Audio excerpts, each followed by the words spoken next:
홍준표 의원이 어제 아침에 이런 글을 본인의 페이스북에 올렸습니다.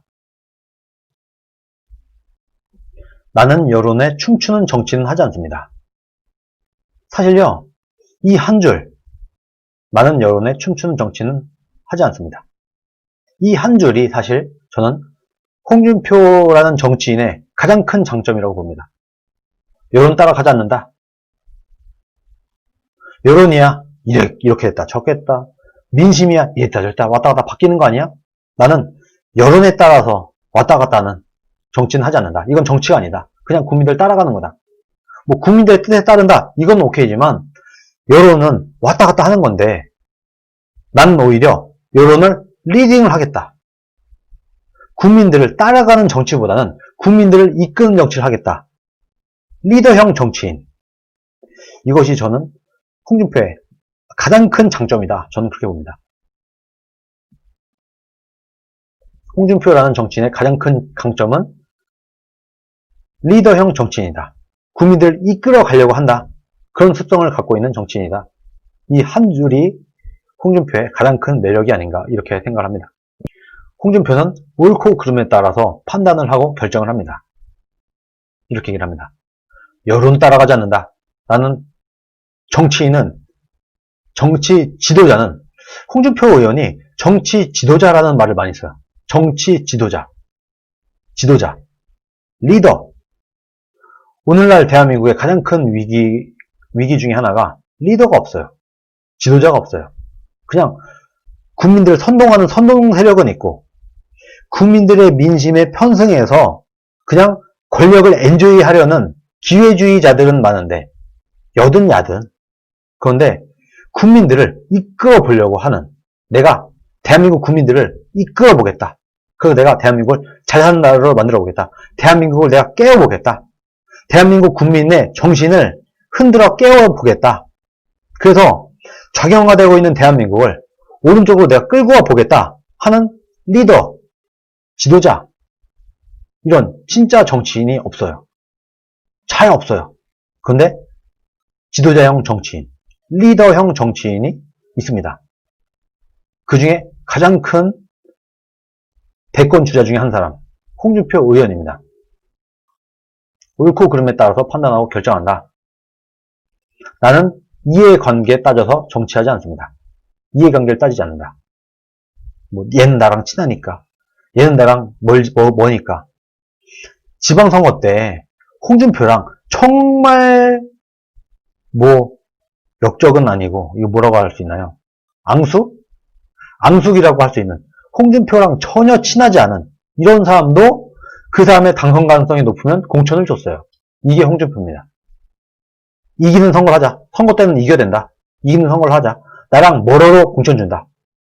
나랑 가까운 사람이라도 경쟁력 없으면 공천 안 준다.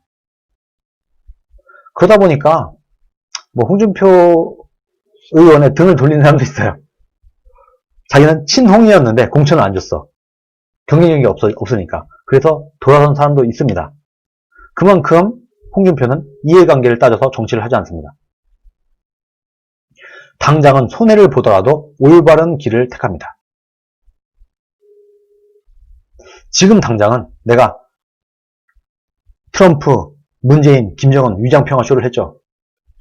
그때 당시에 위장평화쇼라는 맞는 말을 하면 욕을 먹을 것 같아. 그러나 올바른 길을 택한다. 올바른 말을 한다. 할 말은 한다. 당장은 내가 정치적 손해를 보더라도 올바른 말을 한다. 그것이 올바르다고 믿기 때문이다. 이런 얘기가 있는 겁니다. 이런 생각을 하고 있는 겁니다.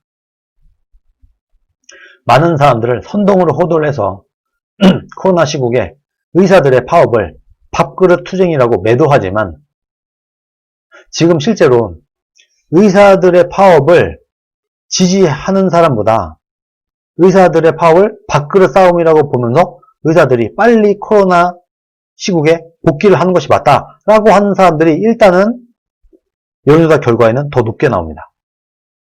훨씬 더 높게 나옵니다. 의사들 파업에 찬성보다 반대하는 여론이 더 높은 게 사실이에요. 그러나 그거 다 알지만, 홍준표는 그거 다 알지만 나는 의사들의 파업이 옳다는 생각에는 변함이 없습니다. 국민들이 나를 욕해도.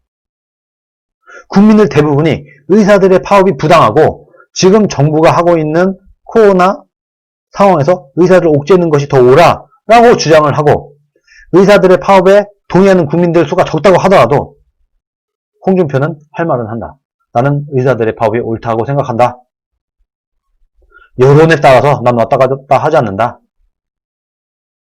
옳고 그름에 따라서 판단을 하는데 홍준표는 의사들의 파업이 옳다. 지금은. 여러분 제가 태어나서 파업을 지지하는 게 처음이에요. 태어나서 처음이에요. 정말. 처음으로 파업을 지지합니다. 의사들의 파업은 지금 옳은 파업이다. 자유를 향한 투쟁이다. 홍준표는 내가 좀 국민들이 지금 의사들의 파업을 지지하지 않는다고 하더라도 나는 의사들의 파업이 옳다고 생각해. 그런 생각에 변함이 없어. 앞으로 지지율이 더 떨어지고 홍준표의 지지율이 더 떨어지고 이 의사들의 파업에 반대하는 여론이 더 커져도 이 생각을 접지 않을 겁니다. 홍준표는. 옳다고 믿기 때문입니다. 이념형 정치인이기 때문입니다. 그러면서 정말 예를 잘 들어요. 왜 공공의대만 신설을 하냐. 공공법대도 만들지. 공공법대 만들어갖고 판검사들을 말을 잘 듣는 삼류 사람들로 임명을 해라. 좌파운동권, 좌파운동권, 민주노총 이런 사람이 추천을 해갖고 판사 검사를 만들어 보지 뭐.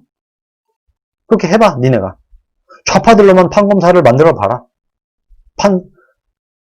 민주노총 추천, 민주당 추천 이런 식으로 해서 삼류 판사들로 임명을 해라. 공공상대를 만들어라. 그래서 금융인, 기업인도 시민단체 추천으로 만들어라. 니네가 다 해먹어라. 어디 한번 다 해먹어라. 네, 아띠님 네 슈퍼챗 감사합니다. 부동산 악법을 밀어붙이는 행태를 보니까 무기력한 야당에게는 기대할 것이 없어서 의료인들이 거리로 직접 나선 겁니다. 참 정말 슬픈 내용입니다. 이 내용이 뭐냐? 의료인들이 쫙 지켜보니까 부동산 악법을 국민들이 이렇게 반대함에도 불구하고 끝까지 밀어붙이네. 국민들이 시위를 하고 뭐하고 해도 끝까지 밀어붙이네. 그래서 이거를 관철시키려고 노력을 하고 이렇게 본인들의 지지율이 떨어져도 밀어붙이네. 이것을 의사들이 다 보고 있었다. 이때 야당도 아무런 역할도 하지 못하고 이 무기력한 야당은 야당이 있긴 한데 이것도 통과될 것 같아. 지금 이 말도 안 되는 의료 악법들을 통과시킬 것 같아. 야당이 막지도 못할 것 같아. 미래통합당 있으나 마나야. 그러니까 의료인들이 직접 거리로 나섰다. 분명히 민주당과 문재인 정권은 부동산 악법을 밀어붙이듯이 의료 악법도 의료 4대 악법이라고 규정을 하고 있죠. 이 악법들도 밀어붙일 거다. 그래서 의료인들이 나설 수밖에 없었다. 지금 국민의힘당은 국힘당이라고 할까요? 국힘당은 이 얘기를 보고 정말 반성을 해야 됩니다.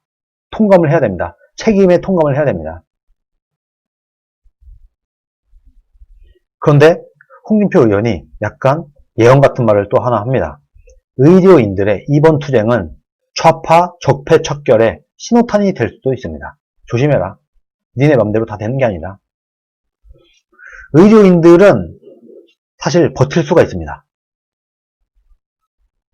여러분, 민주노총이 아주 잘해요. 민주노총, 정교조, 좌파 시민단체 이 사람들이 아주 그냥 연출력도 좋고 선동도 잘하고 집회를 아주 잘해요. 왜?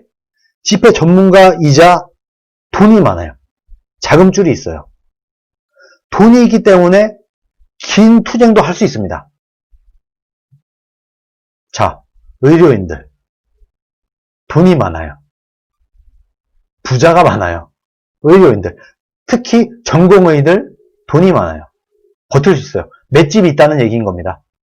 말하자면 저 같은 사람들은 막말로 저 같은 사람들은 제 직업을 팽개치고 제가 돈 버는 것을 멈추고 막 투쟁을 하기에는 오래 못 버텨요. 돈이 없어서. 먹고 살아야 되니까. 제가 길거리에 나와서 이렇게 투쟁만 하면은 처자식이 굶어 죽어. 돈이 없어. 그래서 오래 못 버텨요. 긴 싸움을 하기가 굉장히 어려워요. 그러다 보니까 저는 지금 직장 생활하면서 직장 생활 끝나고 집에 와서 퇴근한 이후에 퇴근 시간과 주말 시간을 쪼개갖고 이런 활동을 할 수밖에 없는 겁니다. 이런 현실이 있는 거예요. 그런데 의사들은 다르다. 의사들은 고소득자가 많다 보니까 대부분의 의사들이 고소득자다 보니까 돈이 많고 이미 쌓아놓은 돈도 꽤 있을 거다. 이 말인 즉슨 꽤 길게 버틸 수 있다. 얼만큼 버틸 수 있을지는 모르겠어요. 그런데 의사들은 엘리트 집단이면서 자금이 충분히 있는 집단입니다. 돈이 있습니다. 이 사람들 솔직히 말해서 물론 엄청난 경제적 타격은 있을 거예요. 그러나 일반 국민들과 비교해 볼 때 한 몇 달은 버틸 수 있을걸요? 안 그렇겠습니까? 의사들은 그래도 한 수개월은 돈을 안 벌고 살 수 있을 만큼 그게 기본적인 여유가 있을 거다. 그래서 의사들의 투쟁은 길게 갈 수 있다. 투쟁력이 나올 수 있다. 거기다가 의사들은 기본적으로 지력이 높을 가능성이 높아요. 그래서 센스가 있을 것이고 학습 능력이 뛰어날 가능성이 높습니다. 그래서 지금은 이 정치판에 정치 투쟁이 되다 보니까 원래는 정책 투쟁으로 시작을 했지만 실질적으로는 이것을 민주당과 문재인 정권이 잘 정치 투쟁으로 잘 바꿔냈어요. 오늘 문재인도 TV 앞에 나와갖고 막 강경한 모습을 보이면서 쇼를 했어요. 그러면서 의사들한테 가르치듯이 야, 의사들이 이래서 해야 되겠어? 이런 식으로 거짓말까지 하면서 의사들과 일반 국민들이 싸우게끔 이런 프레임을 잘 하고 있습니다. 이것을 의사들이 배울 것 같습니다. 멀지 않는 시간 안에. 이것이 정치 투쟁이구나. 정책 투쟁이 아니구나 하는 것을 의사들이 빨리 배울 수 있다.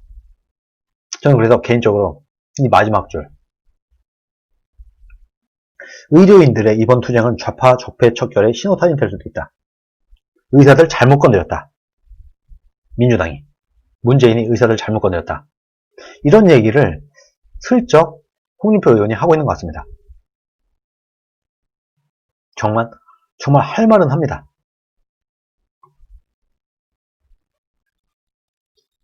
자, 오늘 또 이런 얘기를 했어요. 옛날 코미디 프로에 퀴즈 대항전 프로가 있었다.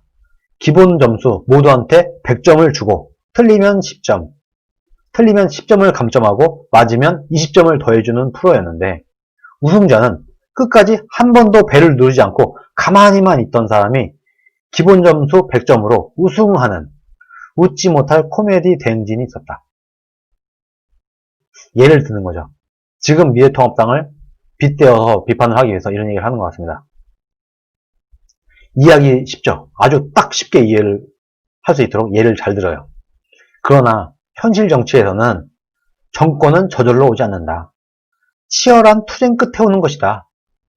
우리가 힘이 딸리면 반문재인 모두 힘을 합쳐 연대라도 해야 된다. 공공의대 타도 전선에 가면이 나선 의료계 파업을 다시 한번 적극 지지한다. 지금 미래통합당이 제대로 의료계 파업을 지지하는 얘기를 제가 들어본 적이 없어요. 지금 그렇게 하고 있나요? 거의 유일하게 정치인들 중에서는 대선주자급 정치인들 중에서는 거의 유일하게 이렇게 의료계 파업을 대놓고 지지하는 참 보기 드문 정치인 홍준표의 모습을 볼 수 있습니다.